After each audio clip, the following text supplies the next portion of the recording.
Hi everyone, weekly update video for the 21st of February. Hope you're all doing well.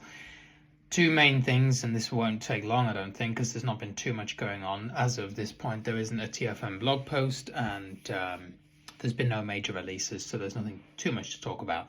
First thing I just wanted to mention is that VATSim have a event coming up, 24 hours of VATSim. It's basically an initiative where you fly around different parts of the world with full ATC. This goes on for 24 hours. There's various legs. And if you go on their social media, Twitter, Facebook, you'll be able to read about it. And you can go on and book. Although this happened yesterday when the slots opened, so you may find that there's not many available. But you can go on and book different slots for different flights. Now, this is not kind of a linear event, so it doesn't go from point A to B to C to D. It goes all around the world. So you can kind of choose which flights you want to fly based on the continent you like to fly in and what times suit you. And you won't be able to fly all of them. That's not really the idea. And just choose a few maybe that you want to do that look good. So yeah, just to point that out that's there because it could be a cool event. And of course, as I mentioned last week, Cross the Pond coming up on the 1st of April. That one's got airport voting open as well. And hopefully they'll be announced soon which airports actually got chosen. Second thing is some unofficial TFM news. This was on a stream, so it's by no means official and hasn't really been put in a blog post or reported officially, so this is just something I've picked up. So there's been some talk about TFM symbrief integration, and the latest results are essentially a feature where you can view your waypoints in your flight plan from symbrief in a list, rather similar to the way you used to be able to view them in a tree view list like you could in Tramp. This is not yet a feature where you can do anything with it, so you can't fly a flight plan with it. That's not what this is for. It's just so you can read these waypoints on your flight plan. It's taken from, for those of you who actually know your OFPs and what sort of thing you get on an OFP, this sort of stuff is actually on symbrief already. If you scroll down your OFP, I'm not talking about the couple of lines of routing information you get, but if you go right down to the bottom of your OFP, you'll see all the waypoints listed, and it'll give you an altitude you should be at for each waypoint and a speed. That's where TFM's getting this from and put it in a tree view and more accessible style format. The thing to note is that the altitudes and things on these waypoints are not exactly a given. Your FMC will probably be more accurate in terms of the altitudes it give you. I've tended to find that those altitudes that symbrief says you should be at, those waypoints are based on a default set of parameters which are based on the profile for your aircraft and not necessarily based on the PMDGs.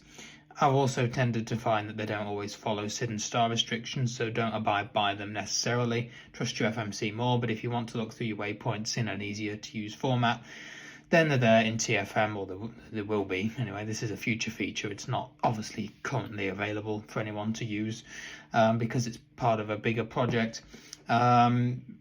And one of the useful features is the VOR identification. So you'll know if you use this feature on symbrief, where you can go down your OFP and view all your waypoints in a list, which will show you, as I said, the speed and altitude. If it's a VOR, it'll also tell you the name of that VOR.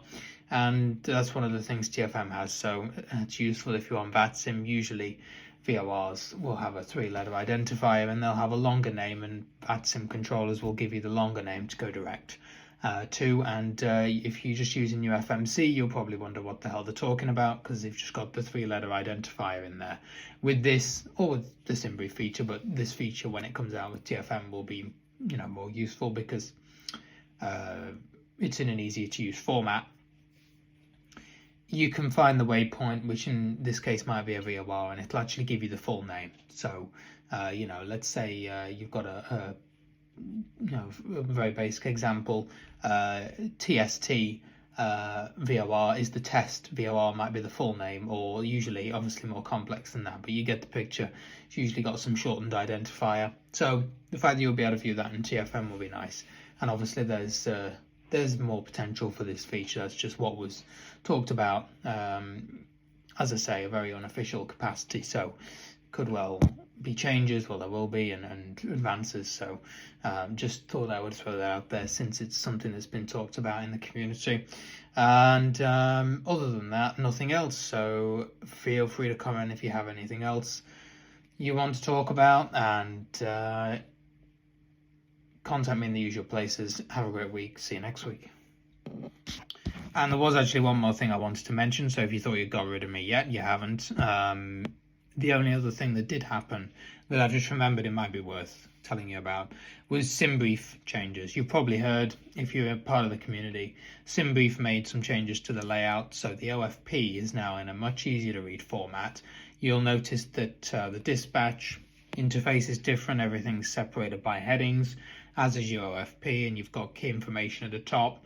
Key things like a load sheet. So if you use TFM Toolkit Pro, which provides you with a load sheet to give all your basic details, zero fuel weight, passenger count, payload, en route fuel burn, block fuel, all these great details. I posted about it in the WhatsApp community group, so if you're in that, then you'll know about it, and I'm sure it's documented on other news sites as well. So you want a full list of changes, you can probably read about it on FS Elite or something like this, but essentially it's actually quite accessible. A couple of notes: the buttons at the top of the dispatch interface, for example, your generate flight button is now clickable instead of a button. Just one thing to note, because a few people have raised that. But other than that, it's generally quite accessible, and I think people will find it really does help you get to information a lot quicker.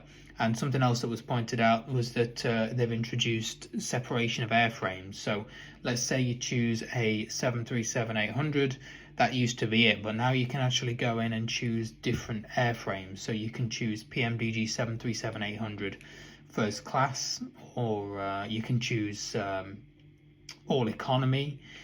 Same with the 900. If you choose the 900, you can also choose the 900ER with one auxiliary tank, two auxiliary tanks, etc.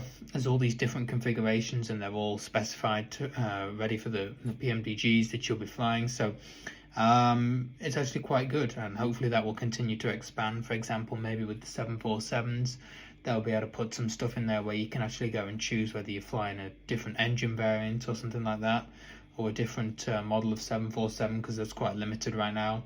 And very, very good, very impressed. Whether it was intended to be accessible, I don't know, but they did a good job on it, and yeah, I'd say it's a real step forward, especially for beginners, because it's going to help people get to information quicker and not have to search through complex OFP documents. Right, that really is it now. Have a great week.